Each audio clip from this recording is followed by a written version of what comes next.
NDA के पास PM Modi का चेहरा नरेंद्र मोदी, इंडिया के पास कौन? इंडिया की ओर से पीएम पद के लिए कौन है लायक? अखिलेश ने बिना नाम लिए कर दिए संकेत। पीएम की रेस में इंडिया की ओर से पहले, दूसरे और तीसरे नंबर पर कौन? अखिलेश ने कुछ इस तरह से किया जिक्र कि नाम का खुलासा हो गया। कई दिनों से सपा अध्यक्ष अखिलेश यादव से बार बार एक सवाल किया गया, बार बार एक ही बात पूछी जाती है। एनडीए के पास पीएम पद का प्रधानमंत्री नरेंद्र मोदी के रूप में चेहरा है, विपक्ष के पास कौन है पीएम पद का चेहरा? ये जब विपक्ष एकजुटता की राह चला तब से पूछा जाता था। तब अखिलेश ने कहा था विपक्ष के पास पीएम पद के कई चेहरे हैं। अब जबकि विपक्षी एकता को नाम मिल गया, विपक्ष इंडिया हो चुका है, तब भी अखिलेश से यही सवाल पूछा गया तो अखिलेश ने कहा विपक्ष के पास पीएम पद के कई चेहरे हैं, लेकिन अब की बार इस मुद्दे पर कही गई बात पिछली बार से कही गई बात से जरा हटके है। अखिलेश के दिल में विपक्ष की ओर से कौन प्रधानमंत्री पद का उम्मीदवार बन सकता है उसका जिक्र है। जरा अखिलेश ने इंडिया के पास पीएम पद के लिए कौन परफेक्ट है, किसकी ओर उन्होंने इशारा किया, उसे जानिए। इंडिया है तो बीजेपी कहती है कि इंडिया के पास चेहरा नहीं है, कोई लीडर नहीं है, इस पर आप क्या कहेंगे? बीजेपी का चेहरा बुंदेलखंड देख करके समझ जाओगे। चेहरे की जरूरत है कि आपको काम की जरूरत है जी। अगर आपको महिला प्रधानमंत्री चाहिए तो हम पे महिला प्रधानमंत्री है, उसका भी चेहरा है हमारे पास। कम उम्र का चाहिए तो वो भी हमारे पास है। बुजुर्ग चाहिए वो भी हमारे पास है। तो हमारे पास तो बहुत चेहरे हैं और एक चेहरा तो आपने देख लिया, यही उद्घाटन हुआ। और मोदी उद्घाटन के बाद एक्सप्रेसवे का क्या हुआ? ये वही बुंदेलखंड है जो उम्मीद लगा के बैठा है कि यहाँ के नौजवानों को रोजगार और नौकरी मिलेगी।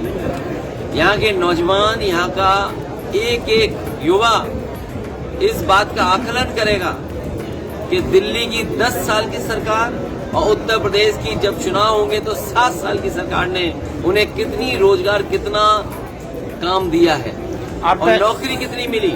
जो काम बुंदेलखंड में शुरू हुए थे वो सब ठप पड़े हैं। ये जो कह रहे हैं कि इंडिया से घबरा गए, इंडिया से इसलिए भी घबरा गए क्योंकि इसमें डेमोक्रेटिक बात है, डेवलपमेंट की बात है, इंक्लूसिव की बात है। और जब इंक्लूसिव की बात होगी तो समाजवाद की बात होगी। अगर इंक्लूसिव को देखोगे तो वही जो समाजवाद चाहता है वही इंक्लूसिव ग्रोथ है। और आपको याद रखना चाहिए ये घबराने वाले लोगों को, एक बार तो विधानसभा में न जाने कितने लोगों को जगा करके इन्होंने विधानसभा चलाई थी, उसमें याद है इंक्लूसिवनेस की बात हुई थी। तो आज कहाँ है हम? कहाँ भेदभाव खत्म हो गया? कहाँ जो हमारे आपके बीच में आर्थिक भेदभाव है कहाँ खत्म हो गया? जातियों का भेदभाव कहाँ खत्म हो गया? तो अगर हम इंक्लूसिवनेस की बात कर रहे हैं तो हम सबको साथ लेकर के चलने की बात कर रहे हैं। अखिलेश शुरुआत में कहते हैं जिस बीजेपी के चेहरे की बात कह रहे हैं उन्होंने कैसा काम किया उसे देखना है तो बुंदेलखंड आइए, इस इलाके को देखिए। फिर उसके बाद अखिलेश कहते हैं आपको चेहरे की जरूरत है या आपको काम की जरूरत है। इसके बाद अखिलेश ने जो कहा वो जिन्हें प्रधानमंत्री के लिए आगे करना चाहते हैं उसके नाम को आगे किया, नंबर के मुताबिक आगे बढ़ाते हुए अखिलेश कहते हैं अगर आपको महिला प्रधानमंत्री चाहिए तो हमारे पास महिला प्रधानमंत्री हैं, उसका भी हमारे पास चेहरा है। अखिलेश का ये इशारा साफ तौर पर ममता बनर्जी की ओर था। पहले नंबर पर अखिलेश ममता बनर्जी का नाम लेते हैं। अब उसके बाद अखिलेश ने कहा कि कम उम्र का चाहिए तो वो भी हमारे पास हैं। तो क्या अखिलेश के दिल में प्रधानमंत्री बनने की चाहत है या फिर अखिलेश राहुल गांधी के लिए कह रहे थे? ये बात अखिलेश ने दूसरे नंबर पर कही। तीसरे नंबर पर अखिलेश ने कहा प्रधानमंत्री के चेहरे के तौर पर उनके पास बुजुर्ग चेहरा भी है।